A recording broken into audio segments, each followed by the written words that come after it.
Hidrokarburo nahaste, likatsu eta sukoia. Kolore ilun eta usain bortitzekoa da petrolioa. Hidrokarburoak karbonoz eta hidrogenoz osatutako konposatu organikoak dira. Itsasoko landare txiki, alga zelula bakar eta animalia primarioak hil zirenean ondoratu egin ziren. Ondoren, hondar edota buztinek estali egin zituzten, dela berez, dela polestura geologikoen ondorioz.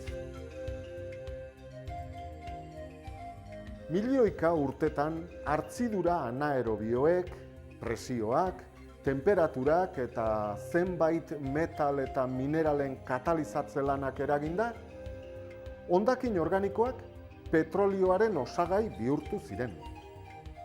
Arroken poro eta zirrikituak bete zituzten eta pixkanaka mugitu ere egin ziren, gune iragazgaitzetara iritsi arte.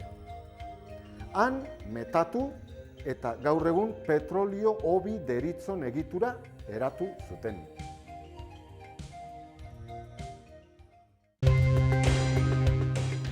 Lurpeko informazio zehatzena prozedura sismikoak ematen du.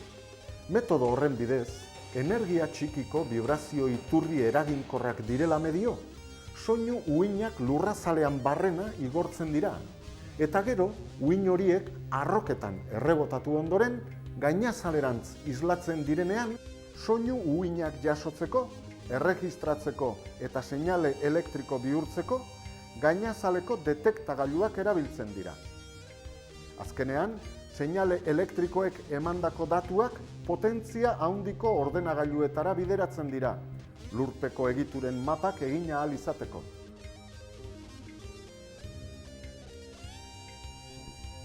Sentikortasun handiko tresnen bidez, gravitazio indarra neurtzen da. Gravitate indarraren neurria eta norabidea, arroken dentsitatearen araberakoa baita. Lurraren eremu magnetikoaren aldaketen neurketan oinarritzen da prozedura magnetikoa. Arroka volkanikoetan adibidez, sedimentarioetan baino handiagoa izaten da. Korronte elektrikoari kontrajartzen zaion erresistentzia aldatu egiten da arroka mota batetik bestera, eta horren neurketa da metodo honen funtsa.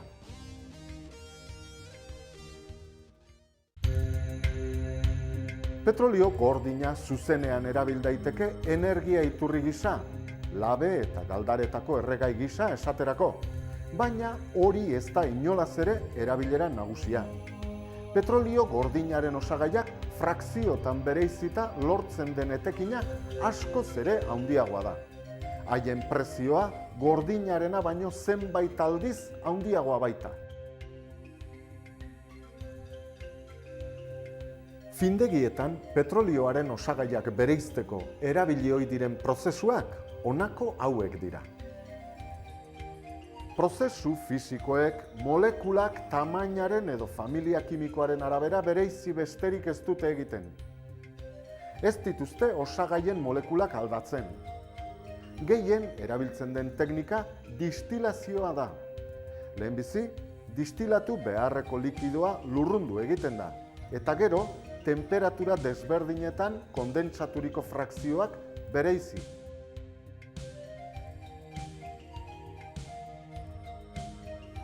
Prozesu kimikoen bidez, molekulen egitura aldatzen da, bestelako ezaugarri fisiko edo kimikoak dituzten konposatuak lortzeko.